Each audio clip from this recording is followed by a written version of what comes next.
I'm Catherine McLean, founder and CEO of Dylan Green, and today I have with me Rahul Advani, CEO at SCR Capital. Catherine, Hello. how you doing? Good, thank you. Good. Joining us from sunny Silicon Valley. It's nice out here, but it's similar weather probably everywhere. A little bit indoorsy. Oh yeah, it's brutal here. 96 today. So tell us why you decided to start SCR Capital. Sure.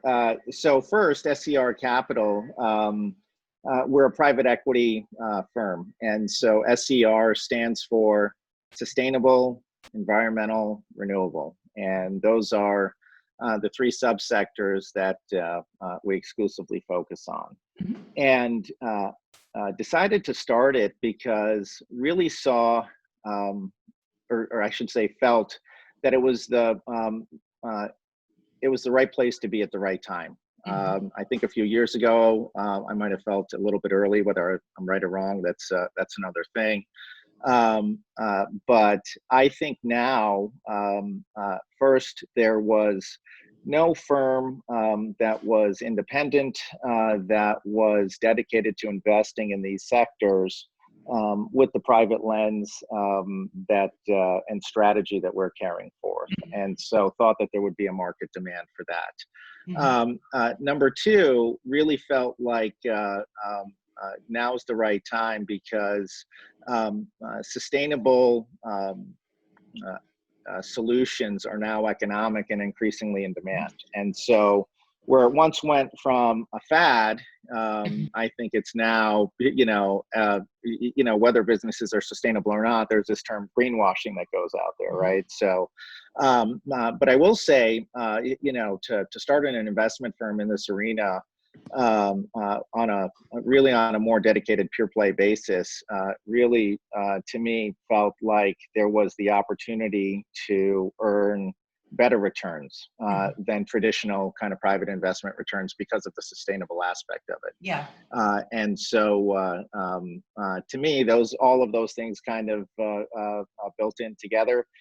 Had always gravitated to early stage businesses in my own career, and had been kind of, I don't know that I would have been able to articulate that this is something that I exactly wanted to do, but very excited to have the opportunity to do it.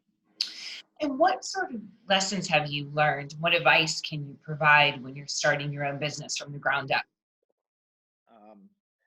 I'd say the first thing is about the people.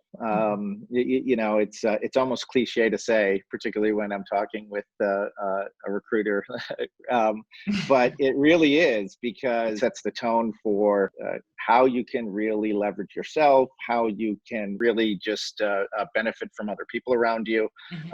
And so, to me, the first lesson is just surround yourself with the absolute best possible people that you can.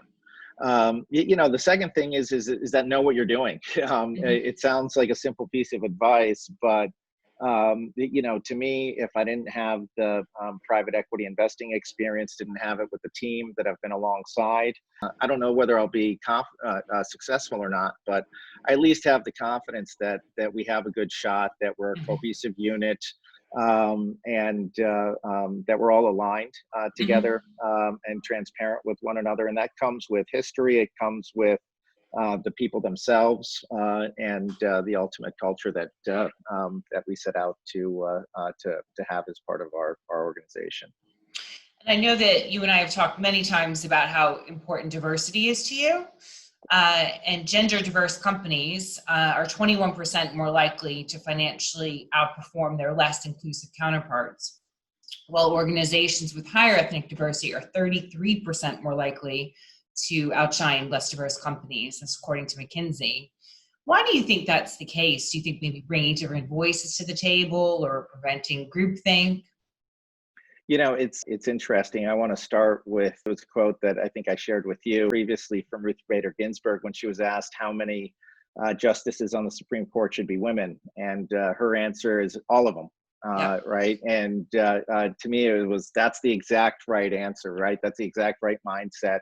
you don't want to have quotas or anything along that, or just even think, well, how many women do I need to have, or can I have, or I think that's entirely the wrong mindset. And so, our partner, Sara Graziano, is the chair of our investment committee and is easily one of the smartest individuals that I've interacted with, one of the best investors that I've known, and has some of the deepest experience in this space. And just being open to that, being able to have a culture that we can build around with that in mind, to me is something that's very exciting. It's a key part of who we are. Yeah, and I noticed that even though you have a small team, 43% of your team is a diverse or people from diverse backgrounds. So how have you seen this play out? Like, what tangible benefits have you seen, perhaps, like from companies you work with? Yeah, it's 43% of us, by the way, are racially diverse, right? So Yeah. it's and then we also have we don't have enough gender diversity. It's we're not trying to check a diversity box, but I do think that if you start with looking at the broadest, best candidates, you're going to end up with a diverse pool. That's going to lead you to getting a different culture than you otherwise would have had.